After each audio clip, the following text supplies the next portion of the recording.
ಹೆಣ್ಣದು ಸ್ವಾತಿ ನಕ್ಷತ್ರ, ಗಂಡದು ಭರಣಿ ನಕ್ಷತ್ರ. ಗಂಡದು ಯೋನಿಕೂಟ ಬಂದು ಆನೆ ಬರ್ತದೆ. ಗಂಡದು ಯೋನಿಕೂಟ ಆನೆ, ಹೆಣ್ಣದು ಯೋನಿಕೂಟ ಎಮ್ಮೆ ಬರ್ತದೆ. ಸೊ ಆನೆಗೂ ಎಮ್ಮೆಗೂ ಮಿತ್ರತ್ವ ಬರ್ತದೆ, ಏನು ಶತ್ರುತ್ವ ಇರೋದಿಲ್ಲ. 4ಕ್ಕೆ 3 ಅಂಕ ಬರ್ತದೆ. ತುಂಬ ಉತ್ತಮವಾಗಿದೆ, ಫಸ್ಟ್ ಕ್ಲಾಸ್ ಲೆವೆಲಲ್ಲಿ ಉತ್ತಮವಾದಂಥ ಅಂಕ ಇದು. ತುಂಬ ಚೆನ್ನಾಗಿರುತ್ತೆ, ಅನ್ಯೋನ್ಯವಾಗಿರ್ತಾರೆ. ಅವ್ರ ದಾಂಪತ್ಯ ಜೀವನ, ಸಾಂಸಾರಿಕ ಸುಖ, ದೈಹಿಕ ಸುಖ ಎಲ್ಲ ತುಂಬ ಚೆನ್ನಾಗಿರುತ್ತೆ ಈ ರೀತಿ ಒಂದು ಆಪ್ಷನ್ ಬಂದಾಗ, 3 ಬಂದಾಗ. ಮತ್ತು ಗಂಡದು ಮನುಷ್ಯ ಗಣ ಬರ್ತದೆ. ಇದು ಏನಂತೀವಿ, ಮನುಷ್ಯ ಗಣ, ದೇವಗಣ, ರಾಕ್ಷಸ ಗಣ ಅಂತೀವಲ್ಲ, ಆ ಒಂದು ಇದರ ಗಣಗಳಲ್ಲಿ ಗಂಡದು ಮನುಷ್ಯ ಗಣ ಬರ್ತದೆ, ಹೆಣ್ಣದು ದೇವಗಣ ಬರ್ತದೆ. ಯಾಕಂದರೆ ಈ ಯೋನಿಗೂಟ ಮತ್ತು ಈ ಈ ದೇವಗುಣ, ರಾಕ್ಷಸ ಗಣ ಕಂಪಲ್ಸರಿ ನೋಡಲೇಬೇಕು. ಇವೆರಡು ಬಹಳ ಮುಖ್ಯ.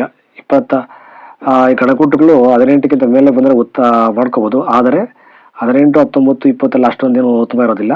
ಮಿನಿಮಮ್ ಒಂದು 25 ಮೇಲೆ ಬಂದರೆ ತುಂಬ ಚೆನ್ನಾಗಿರುತ್ತೆ. ಇದು 28 ಆಗಿರೋದ್ರಿಂದ ಸ್ವಲ್ಪ ಉತ್ತಮವಾದಂಥದ್ದು ಇದು.